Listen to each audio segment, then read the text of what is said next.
तो 10 बज चुके हैं। संजीव भसीन भी हमारे साथ जुड़ चुके हैं। भसीन सर, बहुत बहुत शुक्रिया, थैंक यू वेरी मच आज फिर से समय देने के लिए। इसमें कोई दो राय नहीं है कि बाजार के अंदर उतार चढ़ाव है, और इसमें भी कोई दो राय नहीं है कि बाजार कोई भी अपॉर्चुनिटी को खरीदारी के लिए इस्तेमाल कर रहा है। तो सर, अभी भी यही आपका व्यू पॉइंट है कि कोई भी डिप मिले, किसी भी वजह से मिले, खरीदारी ही करें या फिर थोड़ा थोड़ा रुकना चाहिए अभी?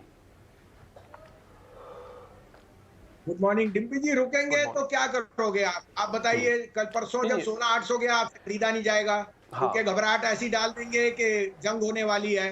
सही बात और परसों आज आ गया तो आज आप कहते हो कि 17,200, तो there is no fine time और बाजार तो उतार चढ़ाव देगा। ये तो घरवाली से भी ज्यादा विम्सिकल है, इसका तो कोई इलाज नहीं है। अगर घरवाली को बर्दाश्त करते हो तो इसको करना पड़ेगा, तभी शेयर बाजार में रहोगे। तो मेरी वाइफ कहती है आपकी दूसरी वाइफ ही आपको सिखा सकती है कैसे रहना, समझिए। दूसरी बात, आप इतने स्वीट स्पॉट में हो कि ऑटोज हो गई, बैंक्स हो गई। और मैं बताऊं डिम्पी जी, हाँ जी, अगले हफ्ते रशिया यूक्रेन में भी ढील आ जाएगी। जो भी समझौता होना है हो जाएगा। Russia will get Ukraine and whatever the next game plan. But अगर आप वो कह रहे हो कि US is importing more oil than pre Russian invasion and Russia is exporting more oil, तो आपने $30 का प्रीमियम उन्हें क्यों दिया है? So all that realism will dawn, और उस कारण से India is in the sweetest spot. आप एयरपोर्ट जाइए, दुबई जाइए, बॉम्बे जाइए, एयरपोर्ट में 2.5 घंटे की वेटिंग है। और मैं बताऊं कि जीएमआर जितनी ब्लैक लेबल बनती नहीं है, मैं तो पीता नहीं लेकिन खरीद के जरूर लाता हूं, जितनी ब्लैक लेबल बनती नहीं उससे ज्यादा बिक रही है। तो GMR is making money hands over fist. आप जाकर देखिए, तो आप तो देख के आए हैं। तो इस कारण से लेने की चेष्टा कर दी है। कल आपको अपडेट दे दूं, ICICI Pru, HDFC life, SW Solar, NLC all have outperform. अब आपके लिए 2 नहीं 3 बाइज हैं, लेकिन बाजार की सिंक्रोनिटी देख के आप लीजिए। ठीक है सर, तो फिर बता दीजिए सर वो कौन से बाय है। एक का तो जीएमआर इंफ्रा का तो हमको आइडिया लग ही गया कि आप इसको बाय करने के मूड में हैं। बिल्कुल, GMR is unquestionably no brainer. और मैं आपको कहता हूं 40 रुपए तो जल्दी आ जाएगा, इसका भाव 50 रुपए चले जाएगा।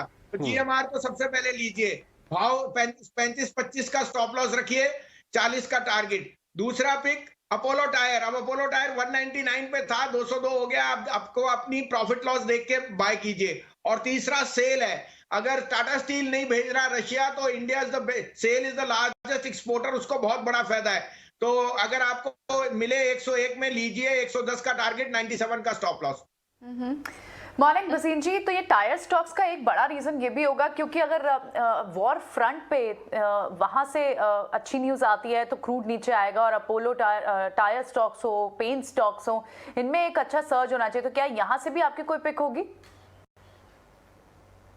नहीं, मैंने आपको अपोलो भी कहा, सीएट भी कहा, और all OEMs very well, because the underlying asset means का रिप्लेसमेंट विल बी। और देखिए, जब ऐसी डेवास्टेशन होती है, जब उसकी रिकंस्ट्रक्शन होती है, that is the real bull market. इसलिए आप देख रहे हैं मेटल्स में जिस तरह से तेजी है।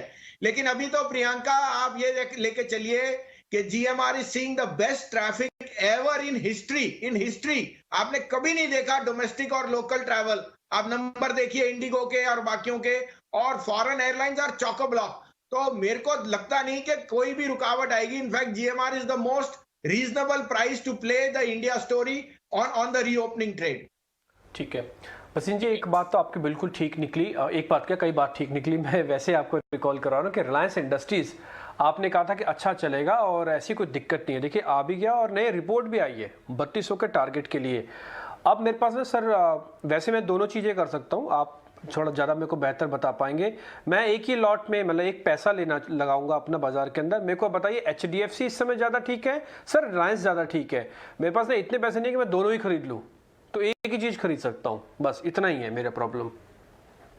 नहीं, आधा लीजिए एचडीएफसी और आधा रिलायंस। लेकिन रिलायंस 3000 जाएगा तो डिम्पी जी न्यू हाई आएगा ना। हाँ। आप रोज पूछते थे क्यों है, क्या है, कौन ले जाएगा। हाँ। अब कौन और क्यों नहीं होता।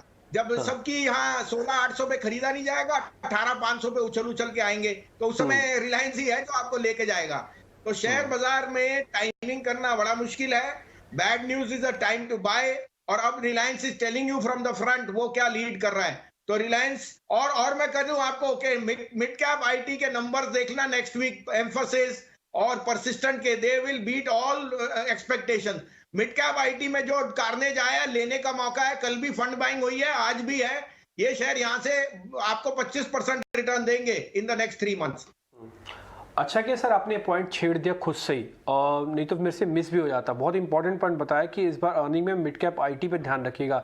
सर ऐसे और भी तो सेगमेंट होंगे ना, क्योंकि आप तो बहुत पढ़ाई करते हैं अर्निंग्स की। ऐसे और कौन से सेगमेंट है जिसके नंबर अच्छे आएंगे इस बार? Banks, sir, ICICI, Axis will lead from the front, and Bandhan and RBL will be dark horses. Alright, ठीक है बसीन जी। अशोक लेलैंड आप पहले भी दे चुके थे, रेकमेंड कर चुके थे। टू व्हीलर स्पेस में भी आप एक अच्छी वाइब्रेंस देख रहे हैं। अशोक लेलैंड हो, टीवीएस मोटर हो, वहां पर कोई रिकमेंडेशन होगी? Bajaj and TVS Motor. In that, or you buy all the three: Bajaj, TVS, and Hero. Hero is going very strongly in EV. They've got Ather, and Bajaj is seeing very good numbers on the export market. और TVS आपको पता ही है, the scooter is doing exceptionally well. All those three become a good basket to buy.